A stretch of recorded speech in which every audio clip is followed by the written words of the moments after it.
Now, so I thought you were doing it on Skype, but you're doing it over the phone. Yep, you're absolutely clear, so that is fine. We can do it. And Like you can this. understand me. I can understand you. Jolly good, Linda. Yep. Okay. So I'd like to introduce Marjorie from Scotland, who has multiple sclerosis. Welcome, Marjorie. Oh, I'm delighted to be here, Linda. Thank you. Could you tell me when you first started to notice MS symptoms?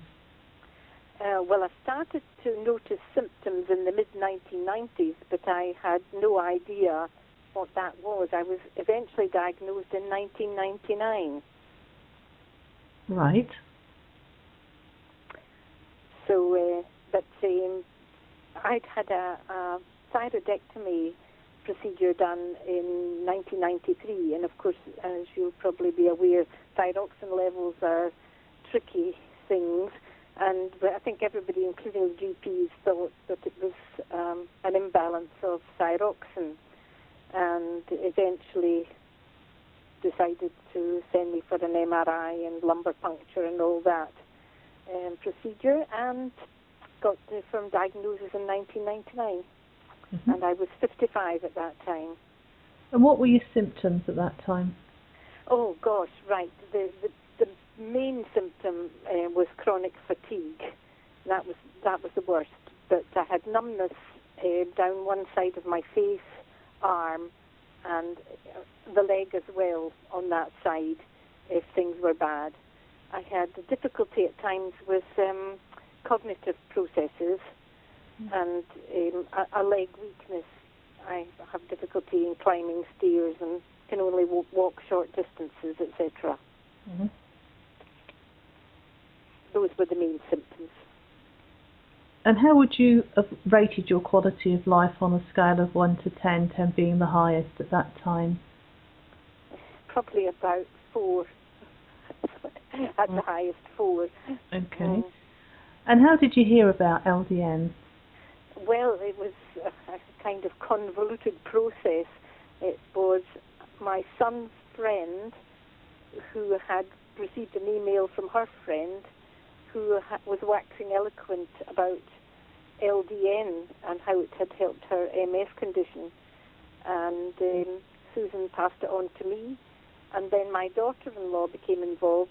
She is an orthoptist who works in a hospital, and she had seen some stuff on the internet about LDN, and she was the one who told me about the conference in Glasgow in April 2010, and I managed to get a place on that, and boy, did that open up a whole new world.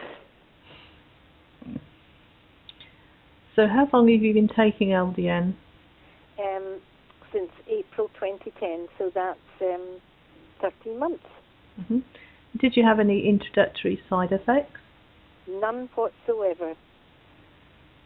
And how long did it take before LDN started to work for you? Oh, well, I started on a very low dose of 1 mil, and then just gradually increased it month by month by 1 mil. So I think this way there were no side effects, but it would take about 3 months before I noticed an improvement. And is that how long it took? Pardon? Did it take 3 months before you started to notice anything? Yes, yes. And what did it do for you? Oh, well, now I can do so much more. I'm less easily fatigued. Obviously, if I do for too much, I do become very, very, very tired, but I recover much more quickly from it, and I can think things out better. But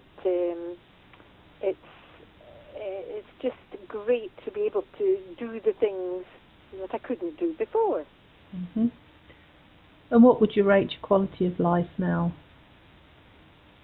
Oh, I would say 8, coming on for 9. And what would you say to other people who are contemplating trying LDN?